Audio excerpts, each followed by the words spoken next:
बिस्मिल्लाहिर्रहमानिर्रहीम औज़ुबिल्लाहि मिनश्शैतानिर्रजीम अंतु बिल्लाहि व रसूलिही हुवल अव्वलु वल आखिरु वज़ ज़ाहिरु वल बातिनु व हुवा अला कुल्लि शैइन अलीम रब्बि इश्रह ली सदरी व यस्सिर ली अमरी वहलुल उक़दतम मिन लिसानी यफ़क़हू क़ौली। मौजूद नाज़रीन, भाइयों बहनों बुजुर्गों, अस्सलामु अलैकुम। सिलसिला सवाल जवाब के हवाले से एक भाई का सवाल आया कि सूरह बकरा, जैसा कि आपने भी बताया कि सूरह बकरा में जो है वो इलाज है, सूरह बकरा में जो मतलब ट्रीटमेंट है जादू की, जिन्नात की, तो मैंने किया, मुझे फ़र्क तो महसूस होता है, लेकिन जैसे ही मैं सूरह बकरा छोड़ता हूँ तो मतलब मुझे यानी कि मेरे साथ ना प्रॉब्लम्स वैसी की वैसी हो जाती हैं। तो देखें, पहले तो आप इस बात को समझें कि हमें ये नहीं पता कि उस भाई का अल्फाज ये भी थे कि मैं तिलावत लगाता हूँ सुबह के टाइम, और बाज़ औक़ात मैं पढ़ता भी हूँ, मैं तिलावत लगाता हूँ। तो अब आप देखें कि एक बात तो इस बात को समझिए कि तिलावत लगाएं, बहुत अच्छी बात है, घर में तिलावत लगाएं, तो यानी कि बेहतर ये है कि आप खुद तिलावत करें। फ़र्क है तिलावत लगाने में, तिलावत करने में। अब कहने को तो बंदा कहता है कि जी वो देखें वो तो साउंड ही है ना, पढ़ा तो सूरह बकरा ही जा रही है ना। लेकिन जब आप खुद पढ़ रहे होते हो और आप इन्फेक्टेड हैं, आपको जादू का मसला है, आप इन्फेक्टेड हैं, आपको जादू का मसला है, और आप खुद पढ़ रहे हैं, तो इसका असर और होगा। और अगर आप इन्फेक्टेड नहीं है, आप सुन रहे हैं कोई और पढ़ रहा है, और सॉरी आप इन्फेक्टेड है, कोई और पढ़ रहा है, सुन रहे हैं खाली, तो इसका असर और होगा। पावरफुल चीज क्या होगी? अभी इसकी सिंपल सी मिसाल है, शहद। शहद हमें जब मिलता है, शहद अगर हम शहद की बोतल को फॉर एग्जाम्पल सामने रख दें और उसको देखते जाएं, देखते रहें, या उसको रस्सी से गले में बांध लें, या उसकी खुशबू सूंघते रहें, तो हम कहेंगे जी शहद से फर्क नहीं पड़ रहा। भाई शहद पीने में शिफा है, शहद सूंघने से, लटकाने से, सामने रखने से शिफा नहीं मिलती। इसी तरह कुरान पढ़ने से शिफा है, कुरान सुनने से शिफा है, लेकिन जितना उसका इफेक्ट आपके पढ़ने में आएगा उतना सुनने में नहीं। मैं देखें, तिलावत खुद करें, ज्यादा उसका आपको सवाब है ना। देखें, एक सिंपल सी बात है, इसको यूं ले लें, हो सकता है आप इसको नेगेटिव ले लें कि मैं ये कह रहा हूं कुरान की तिलावत सुनने से सवाब नहीं मिलता। नहीं, मैं ऐसा नहीं कह रहा, मेरी बात को फॉलो करें। कहने का मतलब यह है कि कुरान की तिलावत आप सुनते हैं, अब उसमें क्यों आपको मैं कह रहा हूं कि आपको मतलब आप उसमें उससे फायदे आप नहीं होते, क्योंकि आपको अरबी नहीं आती। आपको अरबी नहीं आती। जब आपको अरबी नहीं आती, कुरान की तिलावत के अंदर आप उसको समझ ही नहीं पाते, तो आपके लिए तो तिलावत हो रही है, ठीक है, कुरान का मैसेज तो आप तक पहुंच नहीं रहा। हाँ, जब आप खुद पढ़ रहे होते हैं, चलो आप समझ आपको फिर भी नहीं आ रही, लेकिन एटलीस्ट आप कुरान के वर्डिंग, जो अल्लाह का कुरान अल्लाह का मुअज्जा है, उसकी वर्डिंग तो मुंह से बोल रहे हैं ना। अब बात आ जाती है, तो एक पहलू था, दूसरी बात आ जाती है कि सूरह बकरा क्या हमने पूरी पढ़नी है?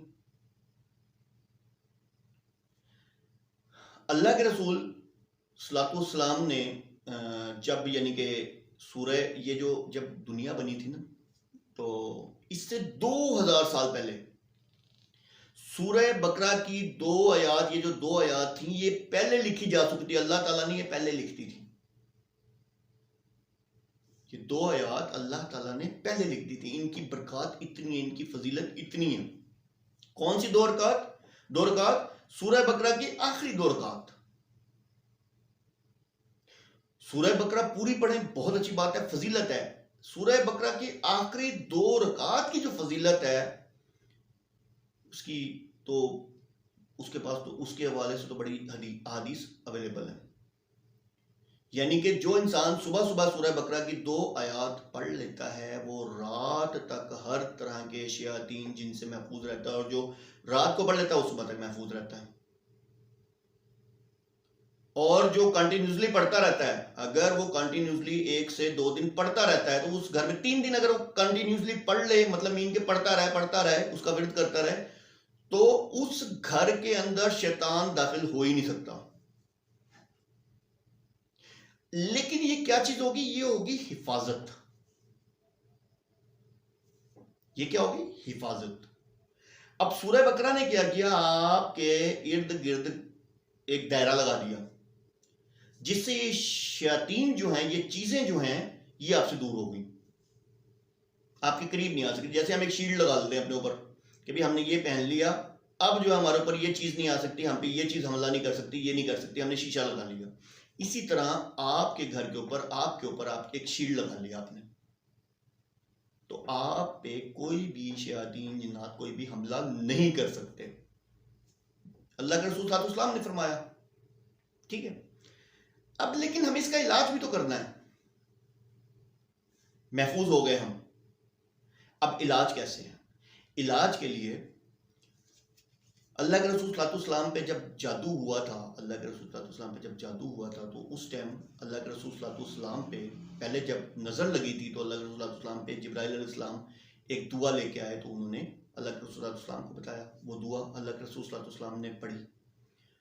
उसके बाद फिर सूरह बकरा की आयात जो मतलब बीन के, आप ये देखें सूरह बकरा की आखिरी 2 आयात की फजीलत आप देखें कि बताते हैं कि नबी पाक सल्लल्लाहु अलैहि वसल्लम की हदीस है कि जिस वक्त सूरह बकरा की 2 आयात नाजिल हुई हैं, तो फरिश्ते ने बताया नबी पाक सल्लल्लाहु अलैहि वसल्लम को कि ऊपर एक ऐसा दरवाज़ा खुल गया है रहमत का, अल्लाह की रहमत का दरवाज़ा खुल गया।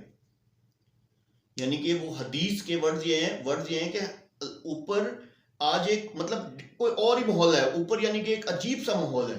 सूरह बकरा की आयत जब नाजिल हुई है, तो सूरह बकरा की फजीलत कम नहीं है, सूरह बकरा की फजीलत सबसे बढ़ के।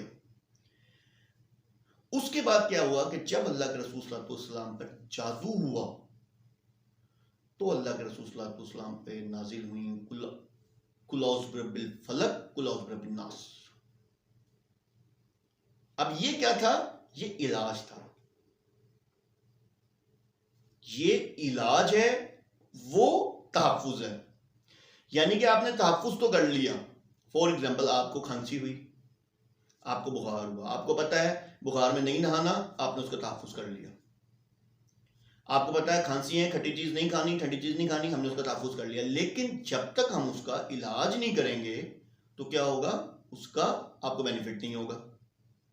तहफ़्फ़ुज़ तो आप कर रहे हैं। इसी तरह आपने बीमारी का इलाज तो कर लिया, तो बीमारी से हिफाजत तो कर ली, इलाज भी तो करना, उसका ट्रीटमेंट तो लेनी।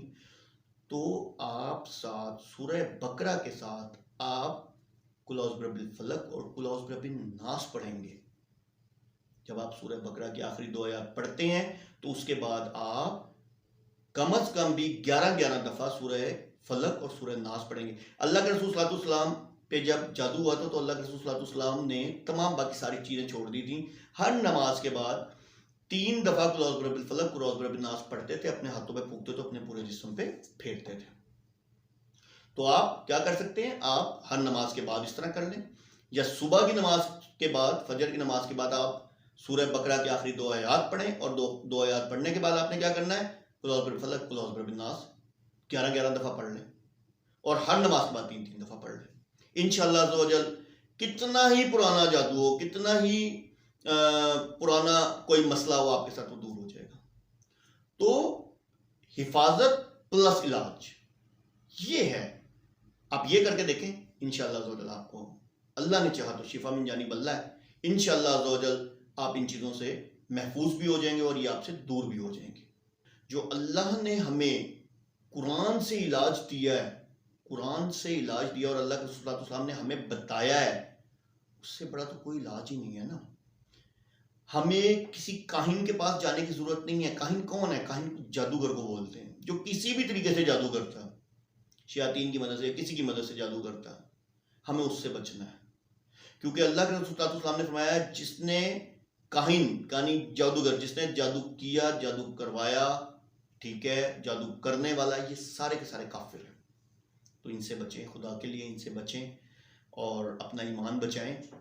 तो हर चीज़ का इलाज अल्लाह के रसूल, अल्लाह ताला ने अपने कुरान में और हदीस की बूत में नबी पाक सल्लल्लाहु अलैहि वसल्लम ने हमें बता दिया है। अल्लाह ताला आप सबको दीन में इस्तकामत दे। होपफुली भाई आपको अपना क्वेश्चन का आंसर मिल गया होगा, तो ये ज़रूर करें इंशाअल्लाह ताला। फर्दर कोई भी आपको मामला हो तो डिस्क्रिप्शन में मेरा नंबर होता है, व्हाट्सएप नंबर, उस पर मुझे, अक्सर लोग मेरे पास आते भी हैं अल्हम्दुलिल्लाह, और इलाज मरीज़ जब आता है तो उसका अल्हम्दुलिल्लाह इलाज भी किया जाता है, कुरान और हदीस से किया जाता है, तीसरा कोई इल्म मेरे पास नहीं है। और अल्हम्दुलिल्लाह वो सारे के सारे कुरान और हदीस से ही अल्हम्दुलिल्लाह शिफा पाते हैं।